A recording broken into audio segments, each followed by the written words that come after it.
We've all now mastered Boyle's law, so let's move on and look at the next gas law. The next gas law is Charles' law. I know it's spelled Charles, but he was French. There he is down there. Jacques Charles was actually a friend of the guys who invented hot air balloons, the Montgolfier brothers. And so, in watching them heat the air in the balloons and the balloons expanding, he became fascinated with the behavior of gases. Weird guy, I know. And he went to look into the relationship between temperature and volume of a gas. He was well aware of Boyle's law, and so he figured, okay, if Boyle can do pressure, I'm going to do temperature. So he decided he wanted to look at the relationship between temperature and volume, and that means you have to hold everything else constant, just like before. So now we're going to hold the pressure constant, and we're going to hold the amount of gas constant. Notice yesterday we held the temperature constant. We kept and we let the volume vary with pressure. So we put it in a cylinder with a piston. Today, since we want pressure to stay constant, we can't do that. You can envision a balloon. That balloon will expand or contract so that the gas inside will always equal air pressure, the pressure of the air around it.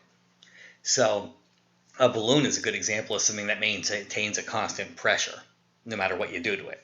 So we can use a balloon and then heat it up and see how the temperature makes the volume change, because you know the pressure is staying the same. And assuming the balloon has no leak, then the amount of gas in there is the same also. Okay, so that's what Charles is looking at. Now, this same gas law was also invented by a guy named Guy Luzak. That's how you pronounce that. So sometimes this law is credited with both Charles and Guy Luzak. Although tomorrow we'll look at an alternate form of this law that is more commonly these days credited to Guy Luzak.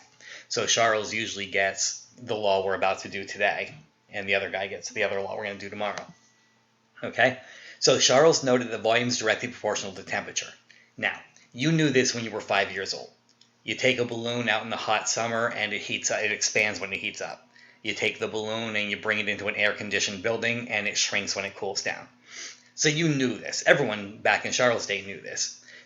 Just like Boyle before him, his genius was figuring out the mathematical relationship. It's not just randomly expanding and contracting. It's a direct proportion. If you double the temperature, the volume doubles. Of course, you have to hold the other stuff constant, as we said. So again, mathematically, direct proportion shows up as, again, this alpha symbol. Volume is directly proportional to temperature. And if you want to get rid of the proportionality symbol, put in a constant of proportionality. Volume equals constant times temperature, or V equals KT. Okay? And that's Charles' law right there, V equals KT. Again, notice that means if you double the temperature, you'll double the volume. 5 times the temperature means 5 times the volume. Although we got to be careful how we measure temperature here, we'll see in a moment. Now, that makes it a linear relationship, because V equals KT is Y equals mx plus B, where B is 0. Okay? So let me, I kind of gave you a spoiler there, but let me come to my whiteboard here and show you that. We have V equals KT. If we graph that over here, and if we put volume on the y-axis, and we put temperature on the x-axis, notice, I'm going to do that, we get the equation for a line. We get y equals mx plus b. V is on the y-axis, t is on the x-axis. It's going to be a straight line whose slope is equal to the constant and whose intercept, well, there's nothing here, so it must equal 0. So what Charles is predicting is a graph like that, where the slope of the graph is the gas law constant. Just like with Boyle before, the exact value of that constant really doesn't matter to us, and it's going to depend on what the pressure and the amount of gas and whatever it is anyway. But if you ever need to know that constant, it's just the slope of the graph. Okay? Now, notice again the intercept is 0. Notice also that, just like before, this is for an ideal gas. Okay? So as you cool the temperature down to 0, the volume will shrink down to 0. How can a gas have a volume of 0? Well, it can't, obviously. But in the real world, somewhere along here in the temperature graph, the gas is going to actually liquefy. And then it'll drop off the linear graph, and Charles' law no longer applies, obviously. So a theoretical gas, what we again call an ideal gas, would remain gas phase right down to absolute zero, and so it would, I guess, shrink down to zero volume. But such a thing doesn't exist. Now, slight issue here, though. This intercept is zero. If you really do this for a real-world gas, again, this is temperature and volume, what you'll find is, let's use temperature in degrees Celsius. What you'll find is your graph does this. Okay? At a temperature of 0 degrees Celsius, it doesn't have a volume of 0. And in fact, you can go down to negative Celsius and have still positive volumes. Okay? So what's going on with Charles' law? Well, let's continue to extend the graph back. It intersects the axis right there. Now, let's do a different gas under different conditions. It's going to have its own line with a different slope because it's a different k, but it's still going to be linear, and it's not very linear, and it missed. It's going to intersect the axis right there at the same place the other one does.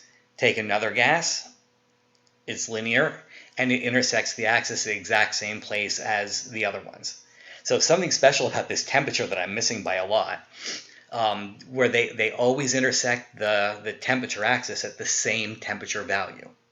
Now, notice the y-intercepts are not 0, but they are all intersecting at a 0 over here. The reason for that is because our temperature scale is arbitrarily defined. We defined 0 degrees Celsius as the freezing point of water. Why did we do that? Because it was convenient. If this was Fahrenheit, the 0 point would be over here, and different intercept values. Okay? The true 0 point of temperature, where actual 0 temperature is, apparently is right here where the intercept does indeed equal 0 like we predicted. So that value is where we should move the axis. And it's what we should be using for our 0 point. Okay? That is negative 273 degrees Celsius. And we're going to define that value as absolute 0.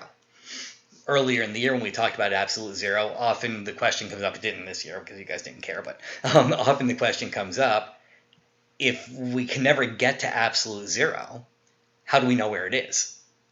Well, this is one reason why. Well, one way we know how.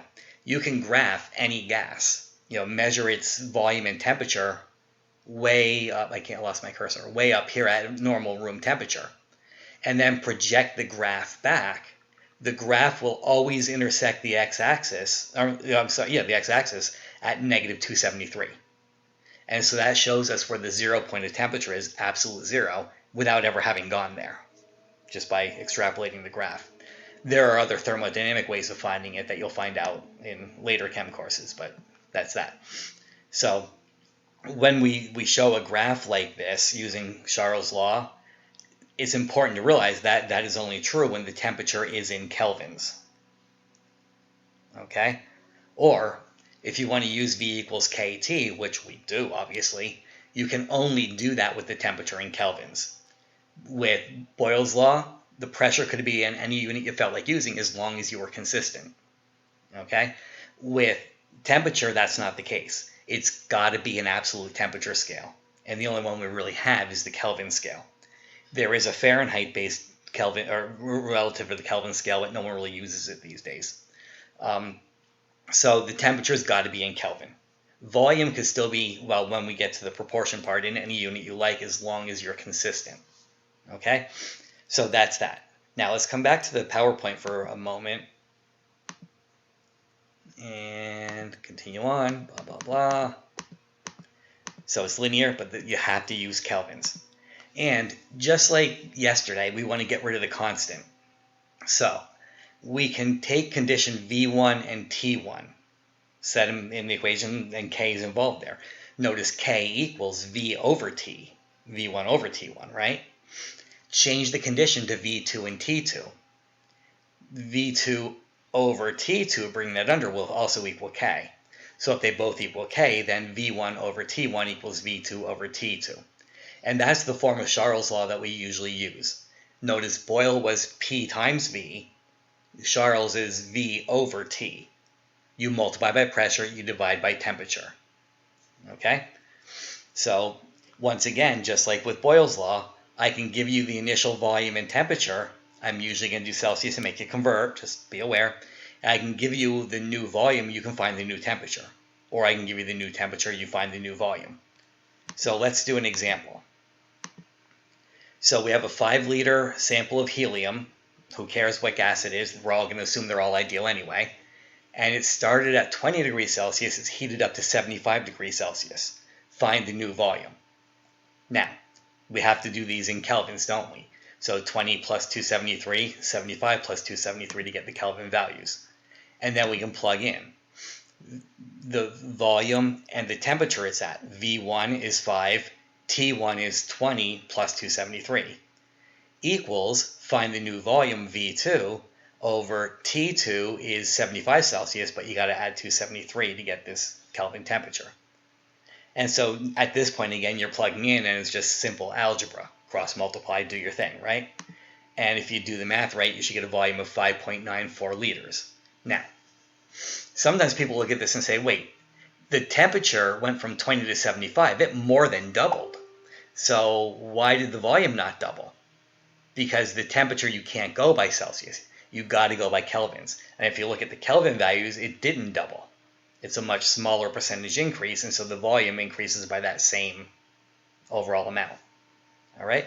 So the other example, here I give you the volume of gas in milliliters. That's fine, just be consistent.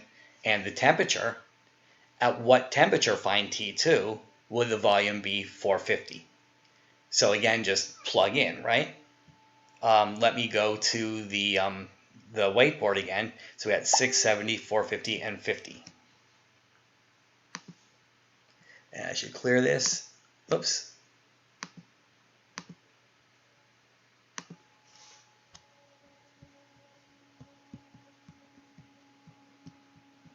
So we had 670 and 450, I believe, right? So 670 over its temperature equals 450 over T2. And I forgot what T1 was already. I think it was 50. Okay, yeah, it was 50 degrees Celsius. So the temperature is 50 degrees Celsius. 273 plus 50 looks like 323. So V1, the volume that it originally had, over T1, the temperature in Kelvin it originally have, equals V2, that new volume, divided by the unknown T2. At this point, it's cross multiplying.